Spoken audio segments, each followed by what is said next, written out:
Matius 1 ayat 1 sampai 17. Daftar nenek moyang Yesus Kristus. Inilah daftar nenek moyang Yesus Kristus, anak Daud, anak Abraham. Abraham mempunyai anak Ishak, Ishak mempunyai anak Yakub, Yakub mempunyai anak Yehuda dan saudara-saudaranya. Yehuda mempunyai anak Peres dan Zerah dari Tamar. Peres mempunyai anak Hezron, Hezron mempunyai anak Ram, Ram mempunyai anak Aminadab, Aminadab mempunyai anak Nahason,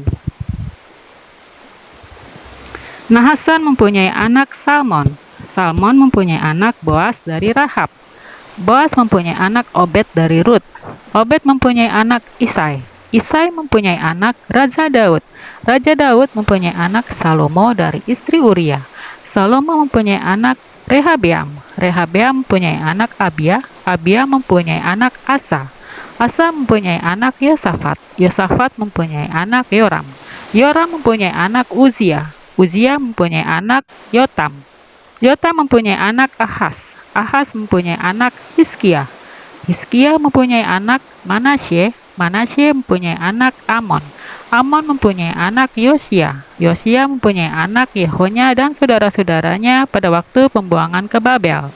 Sesudah pembuangan ke Babel, Yehonya mempunyai anak Sealtiel, Sealtiel mempunyai anak Zerubabel, Zerubabel mempunyai anak Abihud, Abihud mempunyai anak Eliakim, Eliakim mempunyai anak Azor,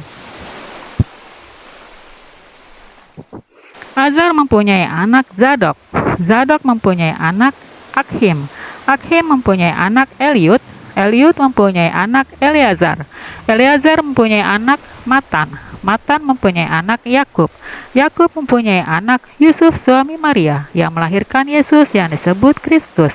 Jadi seluruhnya ada 14 keturunan dari Abraham sampai Daud, 14 keturunan dari Daud sampai pembuangan ke Babel, dan 14 keturunan dari pembuangan ke Babel sampai Kristus. Matius 1 ayat 18 sampai 25. Kelahiran Yesus Kristus. Kelahiran Yesus Kristus adalah seperti berikut.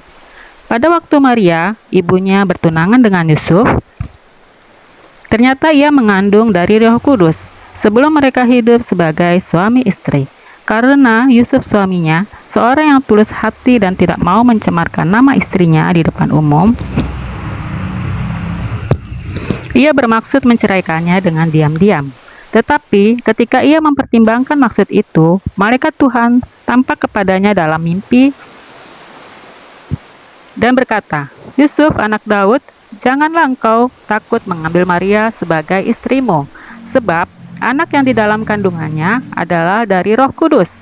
Ia akan melahirkan anak laki-laki dan engkau akan menamakan dia Yesus, karena dialah yang akan menyelamatkan umatnya dari dosa-dosa mereka." Hal itu terjadi supaya digenapi yang difirmankan Tuhan melalui nabi. Sesungguhnya anak darah itu akan mengandung dan melahirkan seorang anak laki-laki, dan mereka akan menamakan dia Immanuel, yang berarti Allah menyertai kita. Sesudah bangun dari tidurnya, Yusuf berbuat seperti yang diperintahkan malaikat Tuhan itu kepadanya. Ia mengambil Maria sebagai istrinya, tapi tidak bersetubuh dengannya sampai Maria melahirkan anaknya laki-laki, dan Yusuf menamakan dia Yesus. Dalam pembacaan kitab Matius 1 sudah sangat jelas dikatakan dari mana Yesus berasal. Jadi, apakah Yesus adalah manusia? Baca lagi di Matius 1 ayat 18. Kelahiran Yesus Kristus adalah seperti berikut. Pada waktu Maria ibunya bertunangan dengan Yusuf, ternyata ia mengandung dari Roh Kudus sebelum mereka hidup sebagai suami istri. Di sini dikatakan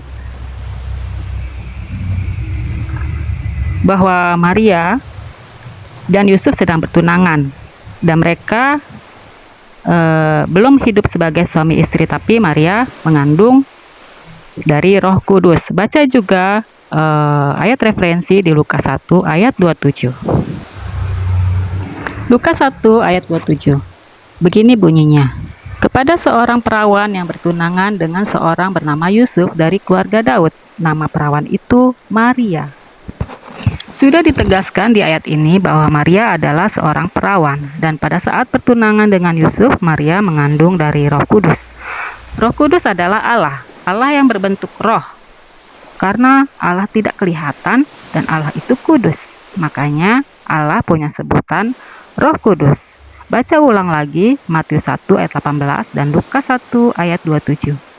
Di sini berarti Allah masuk ke tubuh Maria, sehingga Maria mengandung dari Roh Kudus. Tapi untuk apa? Kenapa Allah melakukan itu? Alasannya ada di Matius 1 ayat 21 sampai 23. Begini bunyinya, ia akan melahirkan anak laki-laki dan engkau menamakan dia Yesus, karena dialah yang akan menyelamatkan umatnya dari dosa-dosa mereka. Hal itu terjadi supaya digenapi yang difirmankan Tuhan melalui nabi. Sesungguhnya anak darah itu akan mengandung dan melahirkan seorang anak laki-laki dan mereka akan menamakan dia Immanuel, yang berarti Allah menyertai kita. Baca juga di Yesaya 7 ayat 14. Begini bunyinya, sebab itu Tuhan sendirilah yang akan memberikan kepadamu suatu pertanda. Sesungguhnya seorang perempuan muda mengandung dan akan melahirkan seorang anak laki-laki, dan ia akan menamakan dia Immanuel.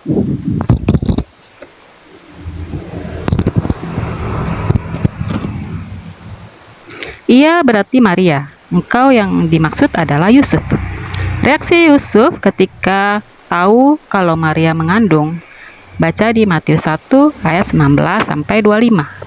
Karena Yusuf suaminya seorang yang tulus hati dan tidak mau mencemarkan nama istrinya di depan umum, ia bermaksud menceraikannya dengan diam-diam. Tetapi ketika ia mempertimbangkan maksud itu, malaikat Tuhan tampak kepadanya dalam mimpi dan berkata, Yusuf, anak Daud, janganlah engkau takut mengambil Maria sebagai istrimu, sebab anak yang dalam kandungannya adalah dari Roh Kudus. Ia akan melahirkan anak laki-laki dan engkau akan menamakan dia Yesus, karena dialah yang akan menyelamatkan umatnya dari dosa-dosa mereka. Hal itu terjadi supaya digenapi yang difirmankan Tuhan melalui nabi. Sesungguhnya anak darah itu akan mengandung dan melahirkan seorang anak laki-laki dan mereka akan menamakan dia Immanuel, yang berarti Allah menyertai kita. Sesudah bangun dari tidurnya, Yusuf berbuat seperti yang diperintahkan malaikat Tuhan itu kepadanya. Ia mengambil Maria sebagai istrinya, tetapi tidak bersetubuh dengannya sampai Maria melahirkan anaknya laki-laki, dan Yusuf menamakan dia Yesus.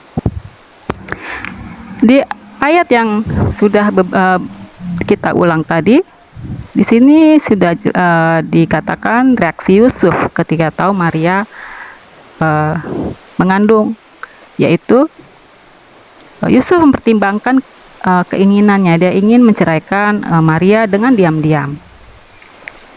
Dan Yusuf punya sifat atau karakter yang tulus hati dan tidak mau mencemarkan nama Maria di depan umum.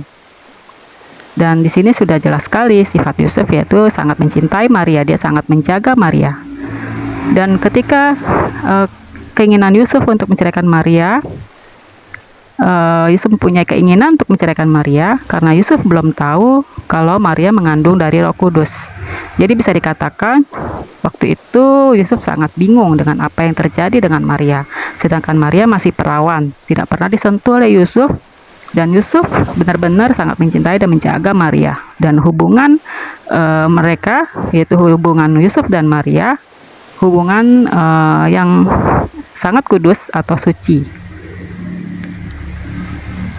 Dan bagi bangsa Yahudi, pertunangan dan pernikahan itu sama-sama sakral. Bedanya, kalau pertunangan tidak boleh melakukan hubungan seksual. Jika pasangan yang masih bertunangan melakukan hubungan seksual akan dihukum rajam, yaitu dilempar dengan batu sampai mati. Sedangkan pernikahan, pasangan yang sudah menikah wajib melakukan hubungan seksual. Hukuman rajam inilah yang membuat Yusuf sangat menjaga nama Maria. Yusuf tidak mau mencemarkan nama Maria di muka umum, dan Yusuf tidak mau Maria dihukum. Sikap Yusuf sangat beda sekali dengan berita-berita yang lagi viral di TV. Ketika hubungan sedang tidak harmonis atau tidak baik-baik saja, mereka saling melempar kata-kata sindiran, bahkan membuka aib pasangannya. Di ayat 20, ketika Yusuf mempertimbangkan keinginannya, malaikat Tuhan datang ke dalam mimpi Yusuf. Malaikat Tuhan menjelaskan kepada Yusuf bahwa anak yang dikandung Maria adalah Roh Kudus dan menjelaskan rencana Allah tentang anak itu nanti. Di ayat 24, saya belajar dari sikap Yusuf adalah seorang yang patuh kepada perintah Tuhan. Di ayat 25, Yusuf mengambil Maria sebagai istrinya dan tidak bersetubuh dengan Maria sampai anak dalam kandungannya itu lahir. Dan baca ayat referensi di Lukas 1 ayat 31. Begini bunyinya, sesungguhnya engkau akan mengandung dan akan melahirkan seorang anak laki-laki dan hendaklah engkau menamai dia Yesus. Jadi sudah jelas sekali bukan kalau Yesus itu adalah Allah. Allah yang punya sebutan Roh Kudus yang masuk ke tubuh Maria dan menjadi manusia dengan prosesnya seperti manusia pada umumnya, yaitu dilahirkan melalui rahim manusia, lahir seorang perempuan. Tapi di sini justru dilahirkan dari rahim seorang perawan, karena seorang perawan itu tidak pernah sama sekali melakukan hubungan seks sampai bayi yang bernama Yesus itu lahir. Dan di sini Allah menjadi dirinya sebagai manusia dan manusia yang berbeda dengan manusia pada umumnya. Dan karena Yesus adalah manusia yang sangat suci, hanya jelmaan dari Allah, Allah yang kudus, yang menyerupai dirinya jadi manusia supaya dikenal oleh manusia di bumi. Lalu bagaimana reaksi Maria ketika ia tahu akan hamil? Baca Lukas 1 ayat 26 sampai 38. Dalam bulan yang ke-6, malaikat Gabriel disuruh Allah pergi ke Nazaret, sebuah kota di Galilea, kepada seorang perawan yang bertunangan dengan seorang bernama Yusuf dari keluarga Daud. Nama perawan itu Maria. Ketika malaikat itu datang kepada Maria, ia berkata, "Salam, hai engkau yang dikaruniai, Tuhan menyertai engkau." Maria terkejut mendengar perkataan itu, lalu bertanya di dalam hatinya, "Apakah arti salam itu?" Kata malaikat itu kepadanya, "Jangan takut hai Maria, sebab engkau beroleh anugerah di hadapan Allah. Sesungguhnya engkau akan mengandung dan akan melahirkan seorang anak laki-laki dan hendaklah engkau menamai dia Yesus. Ia akan menjadi besar dan akan disebut anak Allah yang maha tinggi. Tuhan Allah akan mengaruniakan kepadanya tahta Daud, bapa leluhurnya, dan ia akan memerintah atas kaum keturunan Yakub sampai selama-lamanya, dan kerajaannya tidak akan berkesudahan." Kata Maria kepada malaikat itu, "Bagaimana caranya? Padahal aku belum bersuami." Jawab malaikat itu kepadanya, "Roh Kudus akan turun atasmu dan kuasa Allah yang maha tinggi akan menaungi engkau. Sebab itu, anak yang akan kau lahirkan itu akan disebut kudus, anak Allah. Sesungguhnya Elisabet, sanakmu itu, ia pun sedang mengandung seorang anak laki-laki pada hari tuanya, dan inilah bulan yang ke-6 bagi dia yang disebut mandul itu. Sebab bagi Allah tidak ada yang mustahil." Kata Maria, "Sesungguhnya aku ini hamba Tuhan, jadilah padaku menurut perkataanmu itu." Lalu malaikat itu meninggalkan dia. Di ayat 34, Maria nggak percaya kalau dia akan hamil, karena Maria meyakini dan Maria tahu kalau ia tidak pernah berhubungan seksual dengan Yusuf. Maria merasa hubungannya dengan Yusuf hubungannya sangat suci, sangat menjaga kesucian dan kekudusan suatu hubungan, dan mereka sama sekali belum menikah, masih bertunangan. Tapi ketika malaikat menjelaskan kepada Maria di ayat 35-37, Maria percaya dan mengamini perkataan malaikat Gabriel, sehingga Maria akhirnya sadar bahwa ia dipakai Tuhan akan rencana-rencana Tuhan melalui hidup Maria. Jadi, apakah ya Yesus adalah Tuhan? Apakah kamu percaya bahwa Yesus adalah Tuhan? Yesus adalah Allah? Ya, jawabannya iya. Karena ketika Yesus berada dalam kandungan, Yusuf dan Maria tidak pernah melakukan hubungan suami istri. Bisa dikatakan mereka tidak pernah bersetubuh sampai Yesus lahir. Jadi bayi Yesus adalah Roh Kudus atau Allah yang masuk ke rahim Maria dan dilahirkan ke dunia untuk menyelamatkan dosa-dosa manusia. Hal yang harus saya lakukan adalah belajar untuk patuh dan taat pada perintah Tuhan, seperti Yusuf dan Maria, dengan cara rutin membaca Alkitab setiap hari dan belajar untuk menjaga nama baik pasangan. Apapun masalah yang saya hadapi, tetap berseru dan berserah kepada Tuhan saja. Amin.